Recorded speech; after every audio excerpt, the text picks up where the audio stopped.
Hi everyone. So you are the speaker and the listener. And in this pointing, you are that which is being pointed to. So if you feel like I've had a lot of really nice comments and emails recently thanking me for doing these videos, which is really nice. But I'd like to say that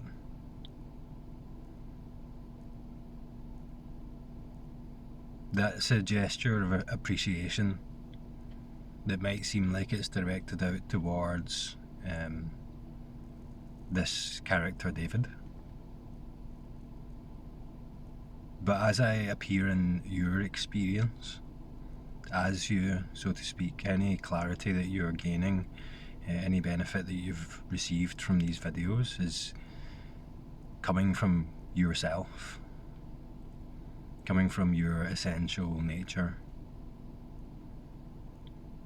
So today I'd like to point a little bit closer to this, what's actually happening here with this pointing.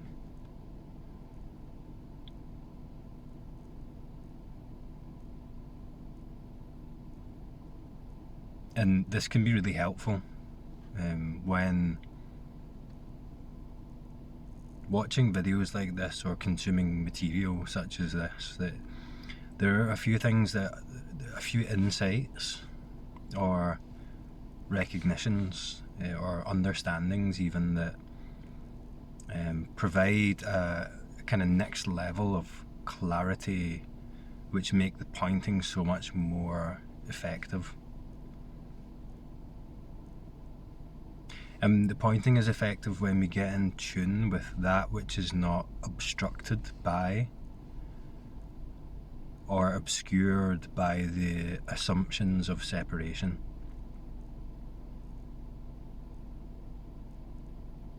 So often, or a very common obstruction, a very common fixation, which we will see sometimes in the comments here, is a fixation on the character David, the person that seems to be appearing here, the separate self that is the presenter of this message, so to speak. And that usually appears in its more solidified form when there's a bit of triggering going on, or there's a bit of kind of opposition or negativity going on. And you'll see that the negative comments that appear are always going to have some things in common. Usually they'll be directed at this character David, or they'll operate from the assumption that this character David is, through this identity, representing a point of view or belief or concept. So the assumptions here is that I'm talking about a belief, a specific objective experience or objective reality, which is all conceptual. And the assumption that is that the identity that seems to be presenting here as David has something to do with that, or is synonymous with that. So this is very easy to spot or recognize when it appears in its kind of oppositional or negative form, so to speak. But it also continues in a subtle way, this fixation. And the nice thing about this is that when So those of you who may be holding on to this subtle fixation will be very receptive to hearing it.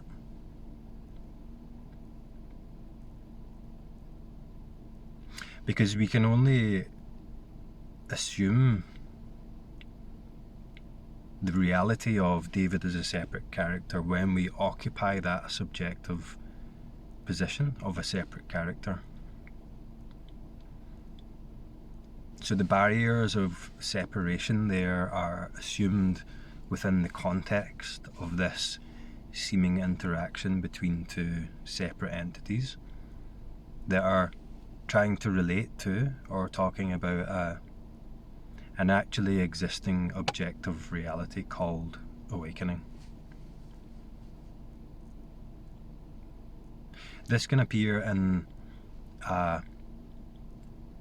more, I guess you could say, positive form. And that form might be the association of this message, any clarity that's felt through this pointing with this character here, David. And I would encourage anyone who is recognizing that association in their experience. And you know, it may take the form of a personal gratitude. There might be an element of peace or bliss or love in that, which comes from the direct resonance, but the association is added after, is layered on top in this mental interpretation. And the danger of that is that I don't want you to become reliant on this pointing as a means or a source of clarity.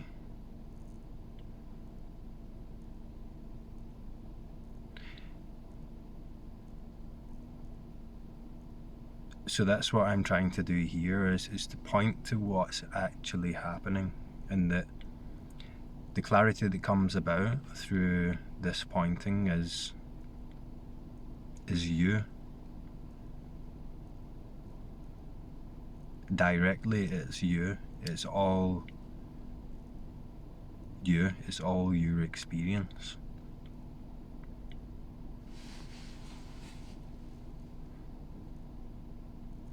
So that I'll describe the framing of separation first, such that we can maybe recognize when that's happening more easily. And when that comes into clarity, then it will be easier to point to what's actually happening here.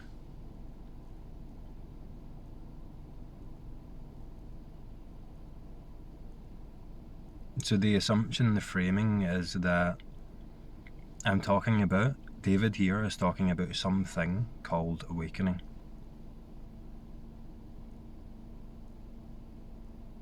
And as I point out frequently, there is no thing called awakening. What I'm always pointing to is inherent, already so. The recognition of that is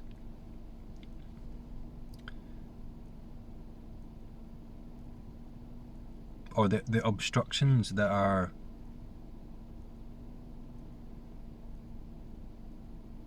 obscuring, so to speak, or distracting from or seem to be complexifying the recognition of your own already so and inherent awake nature, the non-dual nature of your experience as what you are.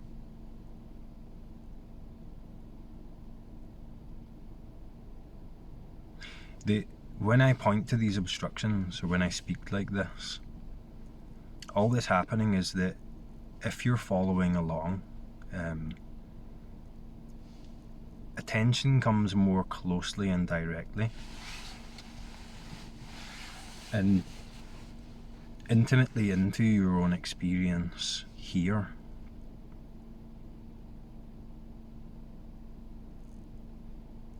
Because I'm giving it a description of experience, a description of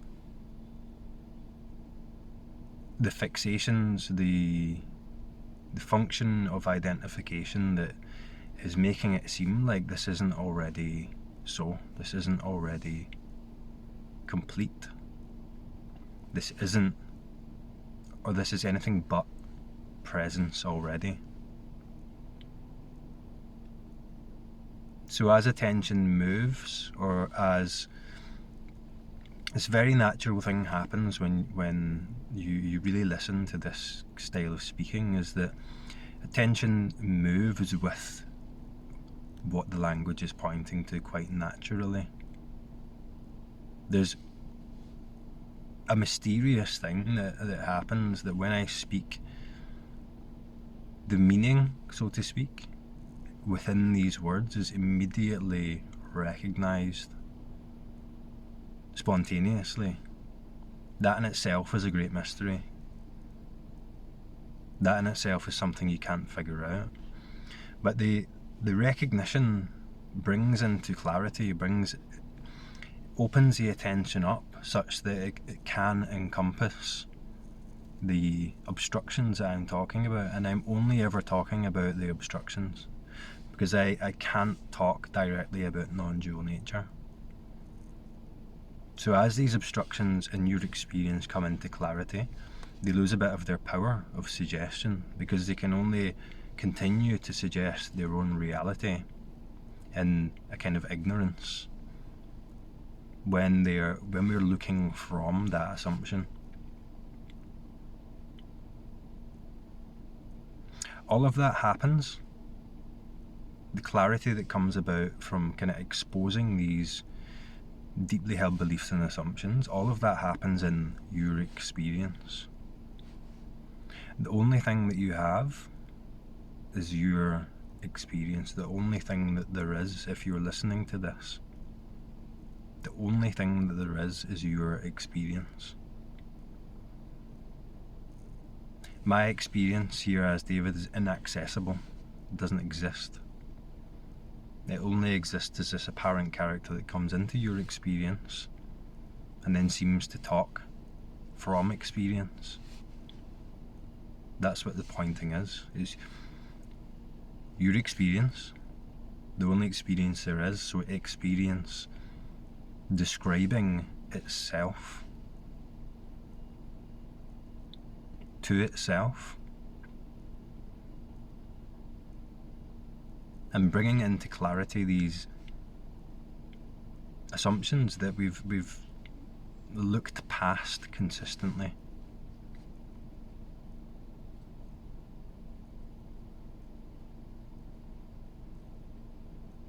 So the conditions of the universe bring about this that's happening now, you watching this video. Again, completely mysterious that we have ended up here like this. Experience describing itself to itself. To disidentify from an uncomfortable illusion. To get closer to itself, seemingly. Or to dispel an illusion.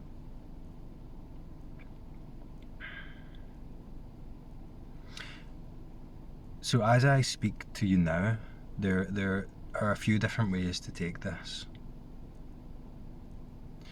When it is heard as purely conceptual, the attention moves through that well-worn circuit of subject-object. The object of attention being the concepts. The subject being an object called me. And it moves away from immediacy. It moves up here or over there somewhere it kind of has the illusion of moving away from here. When the pointing is effective,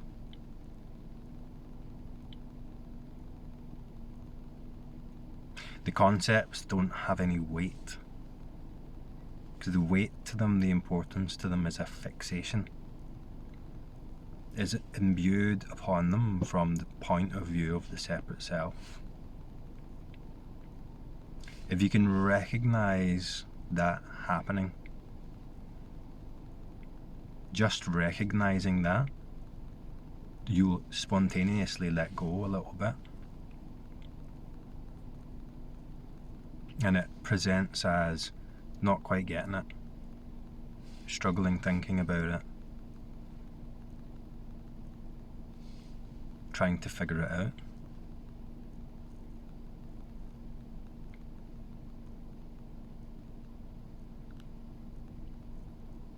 There's something happening here at a deeper level, a more direct and immediate level. And that's accessed, so to speak, when we let go of, through clarity, the conceptual fixations. The identification with what I'm talking about as a thing, as something, as a concept. In that, the language, the words, become secondary. They're not important. What is important is the resonance, the directness that can be felt, that transcends the limits of separation, the limits of me, the speaker, and you, the listener. And to transcend those limits, we have to come back here in immediacy. Not go up and out to find an answer or a concept, but what we are pointing to is what's already here.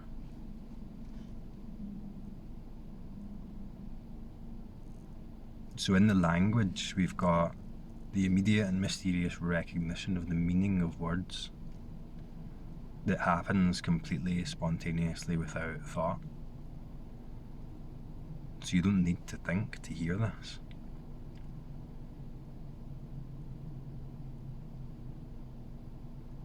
The hearing, the recognition, happens on its own. It's already happening. You can't figure that out. It's too immediate. So let's get more immediate. So then, coming beneath the meaning of the language, then we have the sound of the words.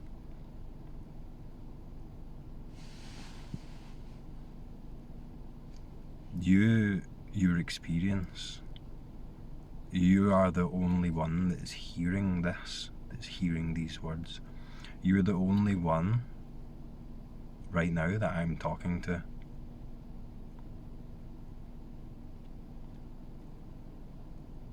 That this is the first time this experience has ever happened, and that all of this is completely fresh, completely brand new. We don't need to think about it. It's already here. We don't need to figure it out.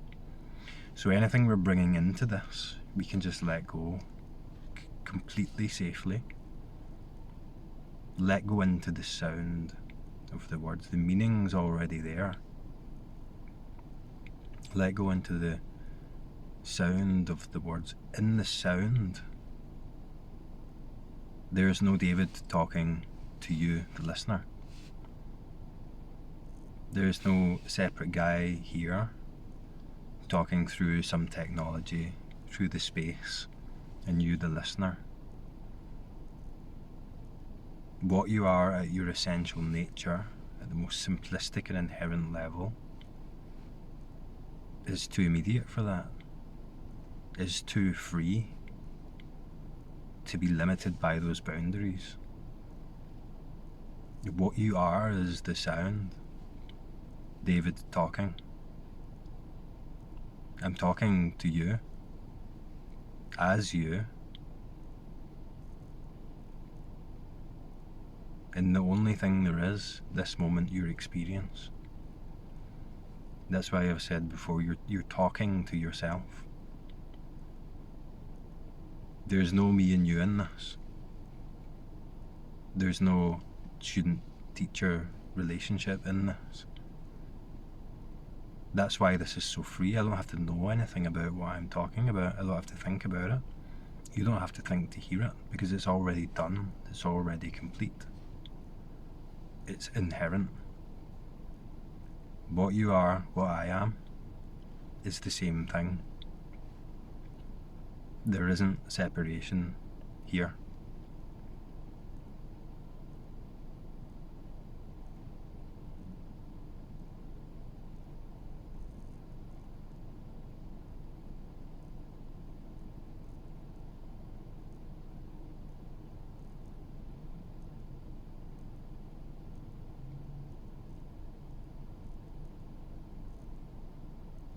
So let's come closer to the experience, more presently into what's happening now. And in that, we're releasing, we're letting go of the concepts. Those concepts being the idea that I need to figure this out. I need to figure out objectively what David's talking about and discern that in my own experience, because it's already done. It's already here. What you are is what you are inherently.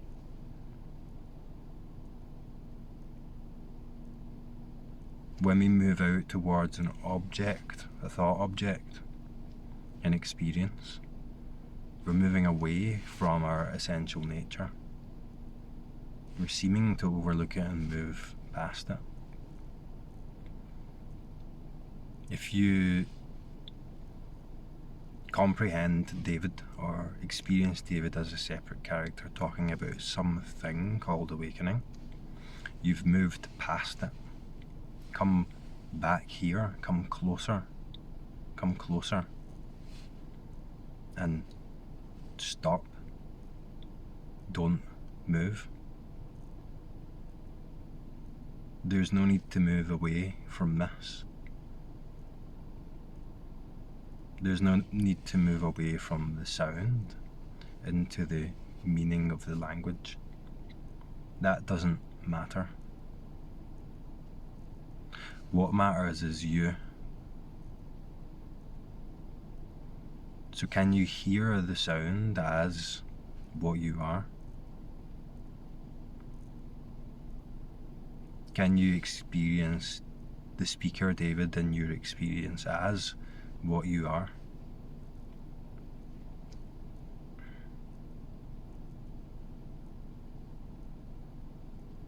What happens when we let go of these assumptions of separation? What happens when we let go of the idea of getting something, of discerning what David's talking about?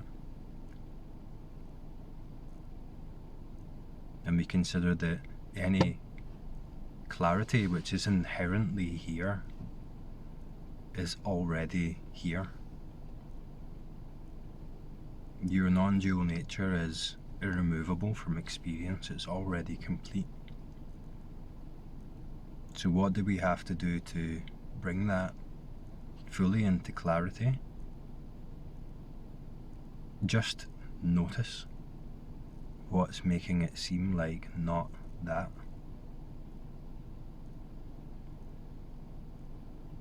What I'm pointing to isn't a thing.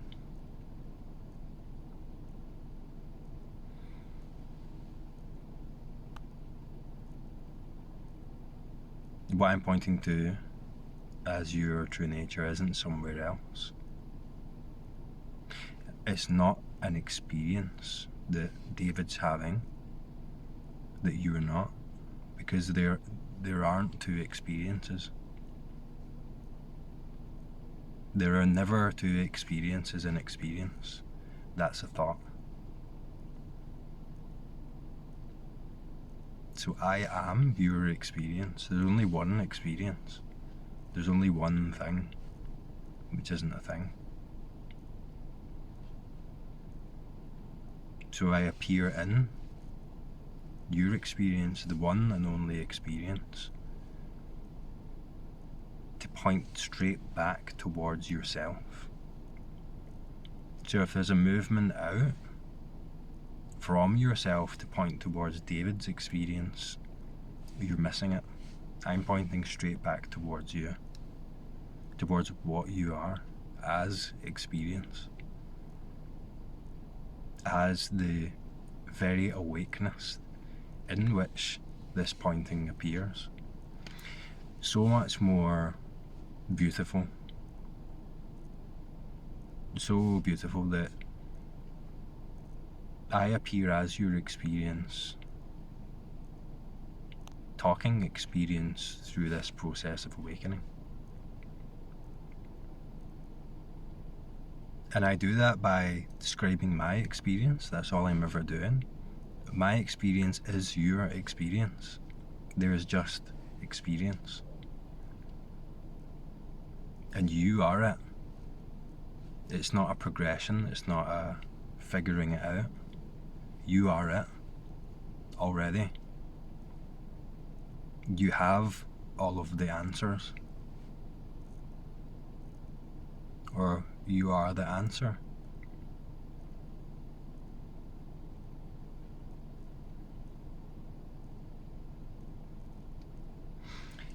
But sometimes the answer lies in not even asking the question. The question points back to before the one who's asking.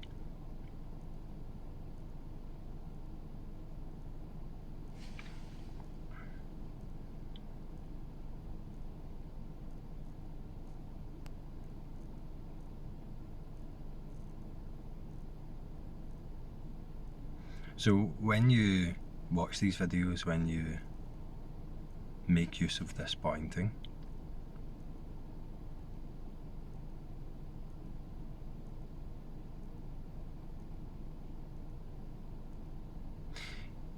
you can kind of, a good way to approach it,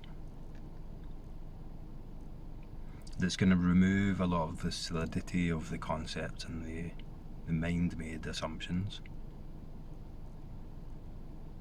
is to digest this as the speaker, as the sound, as the hearer in a complete way, and take it as a poetic or artistic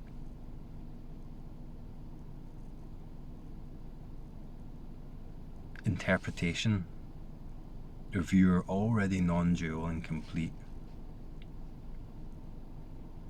nature as experience, appearing as a symbol that seems to be part of it. When you hear the words, are there hard defined borders to the words? Are there separate words, separate sentences that have their own value?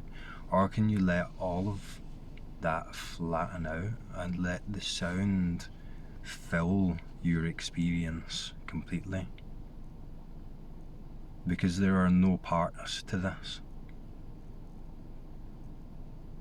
When you listen to this, the sound in itself is the entire experience. This appearance that you see here is the entire experience, and that is what you are. There aren't parts here in what I'm pointing to.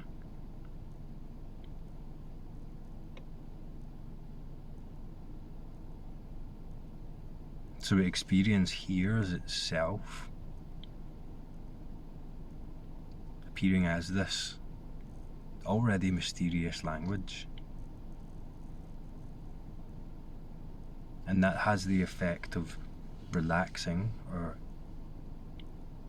expanding out of the limitations of conceptuality and meaning into what has no meaning or is the source of all meaning.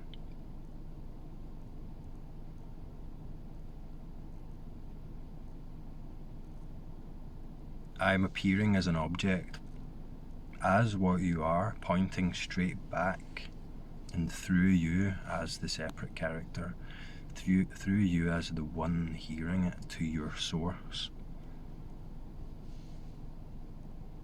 The sound can move right through you to your source and connect the limits of separation, the distance between us that makes it seem like I'm talking to you. Does David exist in the sound? Do you exist in the sound as the hearer? If we get immediate and close, direct with our experience, is there a dichotomy going on here? Is there a relationship between two things?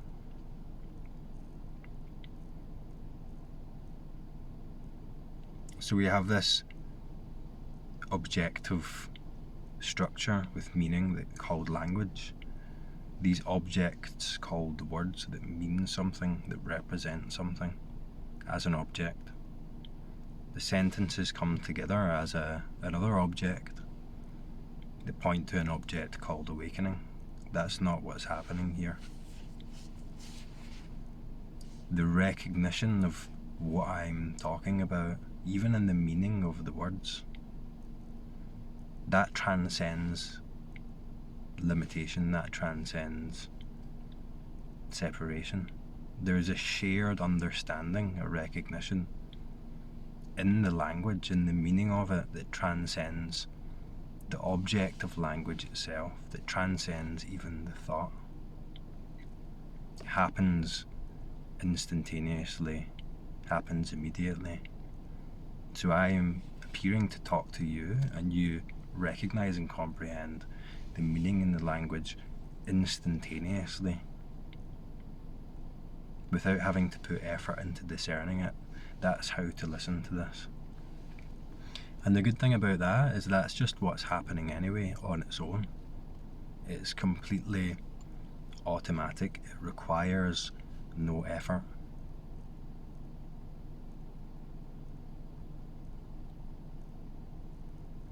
Just like the awakening. I use this word a lot, inherent. Something stops that's like a distraction, a hyper focus on the content of thought, the thought forms and their meanings, as a representation of the real.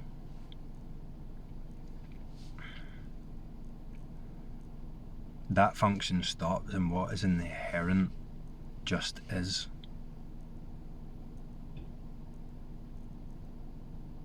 It's like when the clouds part or disperse or disappear and the clear blue sky is revealed as it is. It was always there.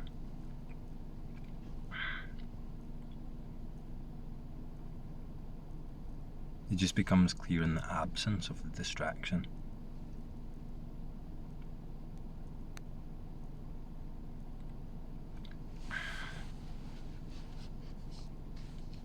And then there's the presence, which is what you are.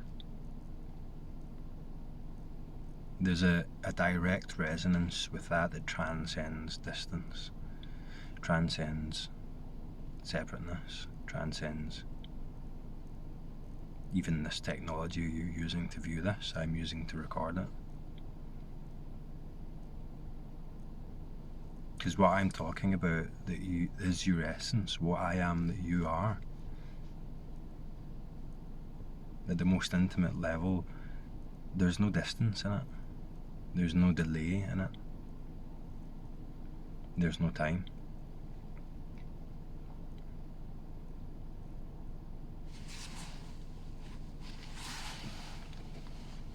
And that resonance, that open, clear, empty presence can be felt right through this screen that you're using to watch this.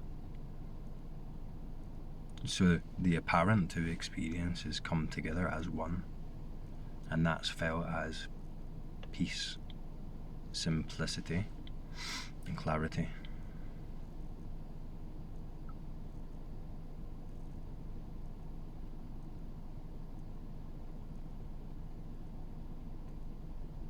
So let's just appreciate that for a minute. We don't need to do anything with it. We don't need to find it. It's already here. You're looking from it.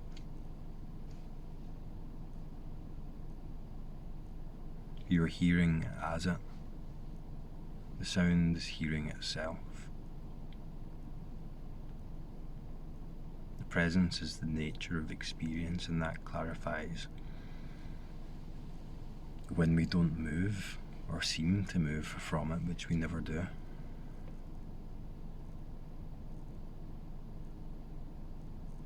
So can you feel that right now? Feel the presence as the presence.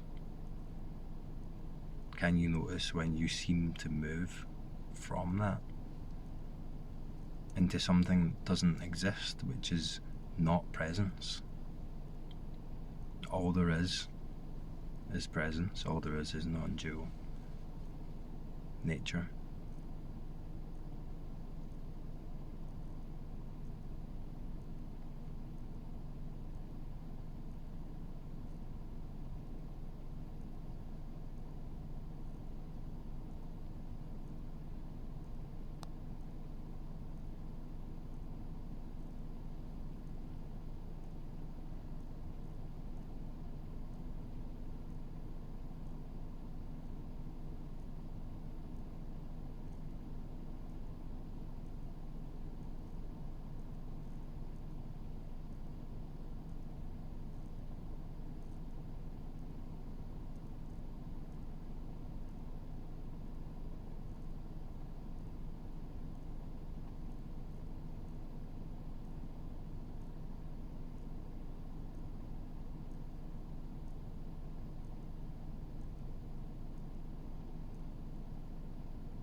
So a good way to approach this again is to choose an anchor point that only exists in immediacy, that is only being felt right now, such as the breath, such as the sensation in the body, or a static object in the visual field. And with this, transience, this movement, this seeming ever-changingness of the language. Have this static anchor point, this solid presence that can be felt viscerally, that can be sensed directly,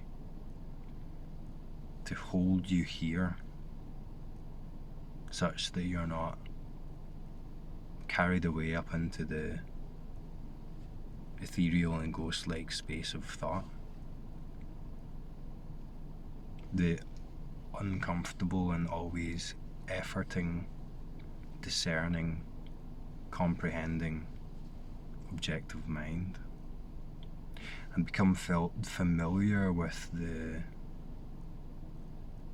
difference in those two qualities of experience.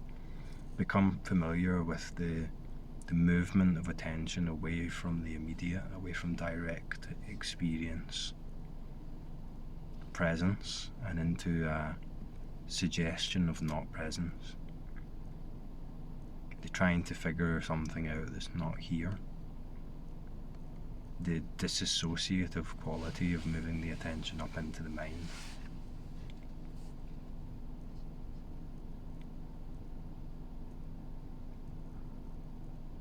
And just to take this opportunity to express the beauty in this, that this is happening, and my love and appreciation for everyone that's here.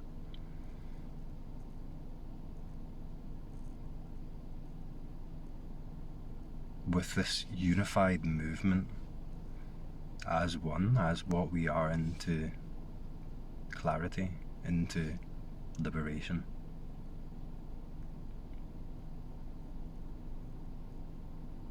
It couldn't be better.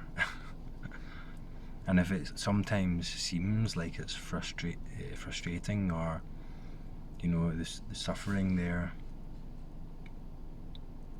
the confusion there, that's all part of it.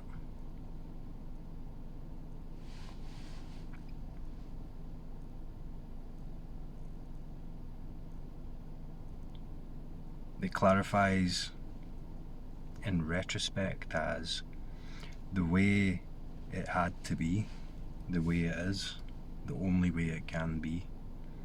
And it's all part of it. It's all part of this movement. If it wasn't for the suffering, we wouldn't be here. It's completely natural.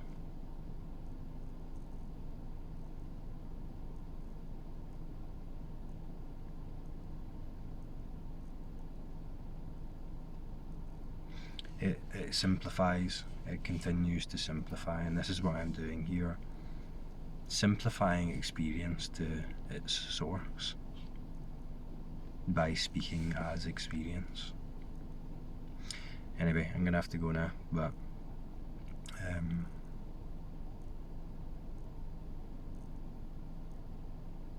let me know if that's clear to you, and if you're feeling it, and I'll talk to you next time.